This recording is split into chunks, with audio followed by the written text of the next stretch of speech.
Hi aspirants, welcome back to Crysta academy. So ఈ రోజు మన షార్ట్ ట్రిక్ వచ్చేసి ఒక చిన్న కథ, ఒక పిట్ట కథ.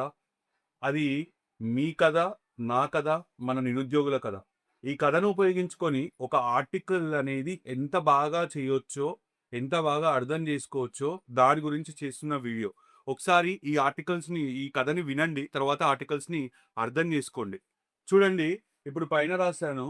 ఆ కథ చాలా బాగుంటుంది, చూడండి. ఒక ఊరిలో చదువుకున్న నిరుద్యోగి ఉన్నాడు. అతడు ఉద్యోగాలు రావడం లేదని రోడ్డుపై నిలబడి అందరి ముందు గట్టిగా మాట్లాడాడు. అతడు మాటలు నచ్చి ఊరిలోని యువకులంతా ఎటువంటి ఆయుధాలు లేకుండా ప్రశాంతంగా ఒక చోట సమావేశమయ్యారు. ఆ సమావేశంలో అందరూ కలిసి నిరుద్యోగుల కోసం ఒక సంఘం లేదా ఒక యూనియన్ ఏర్పాటు చేశారు. తన సంఘం తరపున నిధుల కోసం ఆ యువకుడు దేశమంతా స్వేచ్ఛగా తిరిగాడు. అలా తిరుగుతూ ఒక ఊరిలో స్థిరపడ్డాడు. అతడు బతకడానికి ఒక వ్యాపారం మొదలుపెట్టాడు ఆ ఊరిలోనే. ఇప్పుడు ఇదొక కథ అనేది ఆర్టికల్స్ కి ఎలా ఉపయోగపడుతుందో చూడండి.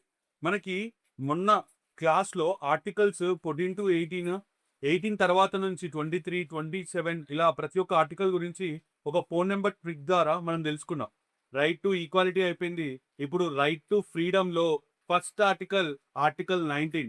ఈ ఆర్టికల్ 19లో క్లాస్ 1 సబ్ క్లాసెస్ కూడా ఉన్నాయి. ఆర్టికల్ 19 అనేది క్షుణ్ణంగా మనం తెలుసుకోవాలి. ఎందుకంటే ప్రతిసారి ఎగ్జామ్లో కన్ఫ్యూజ్ చేసే ఒక మల్టిపుల్ చాయిస్ క్వశ్చన్ అనేది ఇక్కడ నుంచి పడుతుంది కాబట్టి. సో ఈ కథ తర్వాత మనకు అర్థమయ్యేది ఏంటంటే ఆర్టికల్ 19 గురించి మనం పర్ఫెక్ట్ అవుతాం. ఇప్పుడు ఆల్రెడీ మీకు కథ చదివాను, వినిపించాను. ఇప్పుడు ఆర్టికల్ 19 క్లాస్ 1 సబ్ క్లాస్ ఏ ఏమంటుందో చూడండి.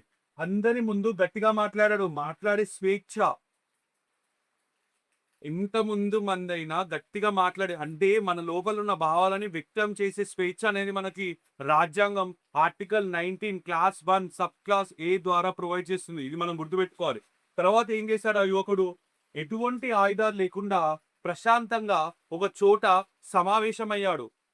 Assembling in a particular place without any weapons. It is a fundamental right given by the Constitution of India under the Article 19, Class 1, Subclass B. Next చూడండి, ఆ సమావేశంలో అందరూ కలిసి నిరుద్యోగుల కోసం ఒక సంఘాన్ని ఏర్పాటు చేశారు. You have the freedom to establish a union or an association. అది ఏ ఆర్టికల్ చెప్తుంది? 19 clause 1 clause sub clause C. తర్వాత తన సంఘం తరపున నిధుల కోసం ఆ యువకుడు దేశమంతా స్వేచ్ఛగా తిరిగాడు.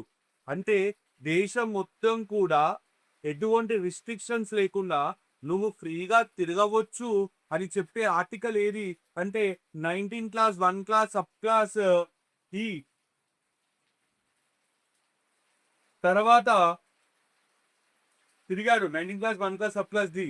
అలా తిరుగుతూ ఒక ఊరిలో స్థిరపడ్డాడు. ఇప్పుడు అతను తిరిగిన వ్యక్తి ఒక ఊరు నచ్చింది. ఆ ఊరిలో అతను స్థిరపడిపోయాడు. అక్కడ నివాసం అనేది ఏర్పరచుకున్నాడు. అది చెప్పే ఆర్టికల్ అంటే నువ్వు ఎక్కడైనా భారతదేశంలో నివసించవచ్చు అని చెప్పే ఆర్టికల్ ఏంటి అంటే article 19 clause 1 clause sub class ఈ. ఇది గుర్తుపెట్టుకోవాలండి. అతడు అతడు బతకడానికి ఒక వ్యాపారం మొదలుపెట్టాడు. అక్కడ స్థిరపడిన అతను మరి బ్రతకాలి కదా. వాడికి ఉద్యోగం లేదనే ఒక యూనియన్ పెట్టినాడు. ఆ యూనియన్ కోసం నిధులు సేకరించడానికి వివిధ ప్రాంతాలు తిరిగినాడు. ఆ నిధులు సేకరించే క్రమంలో వాడికి ఒక ఊరు నచ్చింది. ఆ ఊరిలో స్థిరపడ్డాడు. మరి స్థిరపడినప్పుడు వాడు బ్రతకడానికి వాడికి ఏదో ఒకటి అనేది కావాలి. బ్రతకడానికి ఏదో ఒక బతుకు తెరువు అనేది కావాలి. ఏం చేశాడు? ఒక వ్యాపారం మొదలు పెట్టాడు. ఆ వ్యాపారం అలా మొదలు పెట్టొచ్చు అని అతనికి ఇచ్చిన ఆర్టికల్ ఏది అంటే 19 clause 1 clause sub class G. అయితే ఈ ఆర్టికల్స్ ని ఇంత క్షుణ్ణంగా ఇంత డీటెయిల్ గా సబ్ క్లాసెస్ ద్వారా ఇంక్లూడ్ చేసి చదవడానికి మెయిన్ రీజన్ ఏంటంటే ఇలాంటి క్వశ్చన్స్ ఇప్పుడు డైరెక్ట్ క్వశ్చన్స్ రావడం అనేది మారిపోయింది. క్వశ్చన్ పేపర్ ప్యాటర్న్ మారిపోయింది. ఇప్పుడు ఏదున్నా కూడా చాలా డీటెయిల్ గా అసంప్షన్ చేసి అనలిటికల్ గా క్వశ్చన్ అడగడం జరుగుతుంది. సో మనము ఇలా నేర్చుకుంటేనే ప్రతి ఒక్క ఆర్టికల్ పైన మనకు ఒక అవగాహన ఉంటేనే కాంపిటేటివ్ ఎగ్జామ్ లో ఉండగలుగుతాం, ఒక మార్కు స్కోర్ చేయగలుగుతాం. అదొక్కటి తెలుసుకోండి. Thank you.